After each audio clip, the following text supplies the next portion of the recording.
ma tahay dhibane 1xp haddii ay jawaabtaadu haa tahay maanta waxaan ku hayaa qaabkii aad ku faa'iidi lahayd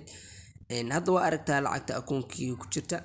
marka sidee ku samayn kartaa lacag noocan oo kale ah haddii aad u baahan tahay lacag noocan oo kale ah samee sidan aan ugu sameynayo marka koowaad waxaad sameynaysaa ciwaankaaga ayaad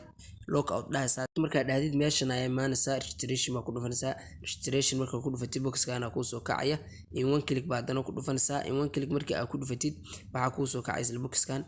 meeshan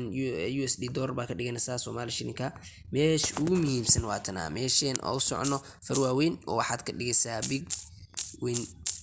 12 meeshana check saarsa meeshana check oo saarsanaysaa marka ciwaankan big win 12 hada promo code ka ku sameeysid waxa helaysaa 200 oo bonus happy friday bonus na waad ka helaysaa hadda ciwaankeenan aan sameeysanay waa ciwaankii aad ku faa'iidi lahayn marka screen ka qaadanaysaa ama copy waa dhahan kartaa next baadana dhahaysaa next marka dhaadid ciwaankaaga waa kaasa passwordkaagi iyo userkaagiba